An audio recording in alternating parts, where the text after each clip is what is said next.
अगर आप भी साइंस की बातों में यकीन करते हो तो पहले ये वीडियो देख लें तब फिर यकीन करें।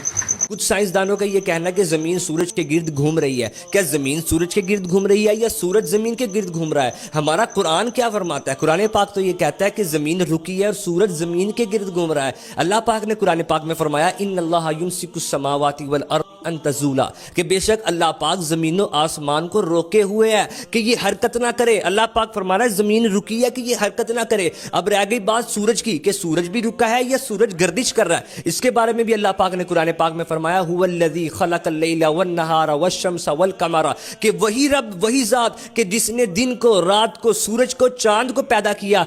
कुल्लुन फी फलकिन यस्बहून, अल्लाह पाक फरमाता है ये सूरज, ये चांद, ये सितारे सब एक घेरे में तैर रहे हैं। मतलब ये रुके नहीं है, ये सूरज चांद ये रुके नहीं है बल्कि ये एक घेरे में तैर रहे हैं। और जिसके गिर्द ये तैर रहे हैं वही जमीन है जिसको अल्लाह ने रोके रखा है। अब भी अगर कोई कहे कि साइंस तो ये कहती है, अल्लाह के बंदे आपने साइंस को पढ़ा ही नहीं है। खुद नासा, जर्मन, अमेरिकन जितने भी साइंटिस्ट हैं इनमें एक तादाद है जिनका ये दावा है कि जमीन रुकी हुई है और सूरज इसके गिर्द घूम रहा है। फिर भी बंदा कहे कि साइंस का तो ये कहना है कि मुझे आप ये बताएं क्या साइंस से गलती नहीं हो सकती? पहले साइंस का ये दावा था कि ये सूद, शराब, ये जिना ये आम होना चाहिए कि इसमें लोगों के फायदे हैं। लेकिन साइंस अभी ये कह रही है कि ये चीजें नहीं होनी चाहिए। सूद, जिना, शराब, इससे मुआशरती और अखलाकी बुराइयां फैल रही है। मुझे तो ये समझ नहीं आती कि आप साइंस और इस्लाम को इकट्ठा लेकर क्यों नहीं चल सकते। सैयद इमाम अहमद रजा खान अली रहमतुल्लाह ने भी तहकीक की, उन्होंने साइंटिफिक तौर पे भी साबित किया और कुरान और सुन्नत से भी साबित किया कि जमीन रुकी है, सूरज इसके गिर्द गर्दिश कर रहा है। और ये मगरबी सोचे अपने ज़हन से निकाल दें कि इस्लाम एक अलग चीज है और साइंस उसके बिल्कुल बरखिलाफ है। नहीं,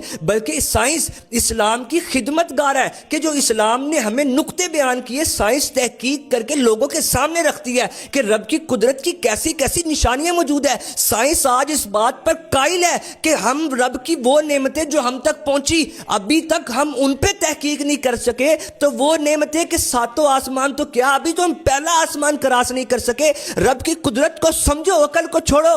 रब यही तो फरमा रहा है फबी ये आला रब्बिकुम तुकज़िबान, तुम मेरी कौन कौन सी नेमतों को झुटलाओगे।